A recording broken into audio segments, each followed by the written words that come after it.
सभी जानते हैं कि व्यक्ति का मन बहुत चंचल होता है। यही कारण है कि मन अशांत रहता है और कई सवालों का जन्म भी अशांत मन के कारण ही होता है।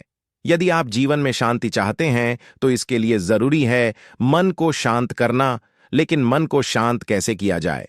गौतम बुद्ध से जुड़ी इस कहानी से माध्यम से आप जान सकते हैं कि मन को शांत करने का क्या तरीका है। इसमें भगवान गौतम बुद्ध द्वारा मन को शांत करने के आयामों के बारे में बताया गया है। तो चलिए जानते हैं इस कहानी के माध्यम से, जिससे आपका जीवन बदल जाएगा। एक बार एक लड़का गौतम बुद्धा के पास जाकर कहता है, मेरे जीवन में बहुत अशांति है, कृपया करके आप मेरा मार्गदर्शन कीजिए जिससे कि मैं इस अशांति से छुटकारा पा सकूं। गौतम बुद्धा लड़के से जीवन की अशांति का कारण पूछते हैं। लड़का उत्तर देता है, अत्यधिक विचारों के कारण मेरे भीतर बहुत सारे विचार आते हैं जिससे मेरा मन अशांत रहता है। बुद्ध मुस्कुराते हुए कहते हैं, ऊपर आकाश की ओर देखो और बताओ, तुम्हें सूर्य दिख रहा है? लड़का ऊपर देखता है और कहता है कि धूप दिखाई दे रहा है। बुद्ध उससे पूछते हैं कि अगर तुम लगातार धूप में खड़ा रहोगे तो क्या होगा? वह कहता है कि मुझे अत्यधिक गर्मी लगेगी और शरीर में बेचैनी होगी। बुद्ध लड़के से कहते हैं कि अगर धूप में खड़े रहने से तुम्हें गर्मी लगती है तो इसमें दोष किसका है, सूर्य के ताप का या तुम्हारा? लड़का कुछ सोचने के बाद कहता है, इसका जवाब आप ही बताइए। बुद्ध कहते हैं, सूर्य का काम है ताप देना और ताप का काम है गर्मी लगना। ऐसे में तो दोष तुम्हारा ही है। तुम धूप में जाकर खड़े हुए जिससे कि तुम्हें गर्मी लगी। तुम्हें अगर शीतलता चाहिए तो तुम्हें छांव में रहना होगा।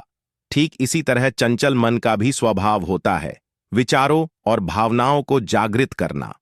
विचार क्षण भर के लिए होते हैं, लेकिन विचार से पैदा हुई भावना देर तक टिकी रहती है।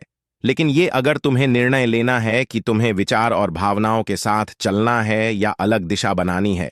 बुद्ध कहते, मन को शांत करने के लिए तन के आयाम पर काम करना सबसे आसान तरीका है। शरीर के स्तर पर हमारी कर्म इंद्रियां और ज्ञान इंद्रियां हैं। कर्म इंद्रियां कर्म और ज्ञान इंद्रियां ध्यान से जुड़ी होती है। इससे हम अपनी संवेदनशीलता को बढ़ा सकते हैं, यानी हम जो भी काम करें उसे आनंद के साथ करें। मन के आयाम से हटकर तन के आयाम पर जाने से ही तुम्हारा चित्त शांत होगा। ऐसा करने से तुम मन के आयाम से हटकर शरीर के आयाम पर आ जाओगे, ठीक उसी तरह जैसे तुम धूप से हटकर छांव में आ सकते थे। मन के आयाम से हटने पर तुम्हारी जागरूकता तन पर आ जाएगी। जब तुम तन के आयाम पर काम करोगे तब तुम्हारा चित्त शांत होगा। इसलिए हर काम को तन के आयाम पर करने से मन शांत हो जाता है। लड़का बुद्ध से कहता है, अपने भीतर के शोर को कैसे सुने? बुद्ध कहते हैं, किसी शांत स्थान पर रहकर जहां शांति हो तब अपनी आंखें बंद करो और मन के भीतर चल रहे शोर से हटकर भीतर के शोर को नहीं सुन पाते हो। जब तुम अपने दोनों कानों को तुम अपने हाथों से बंद कर दोगे तभी मन के शोर को सुन पाओगे। इसी तरह तुम मन के अशांति से दूर हो जाओगे और तुम्हारा मन शांत हो जाएगा।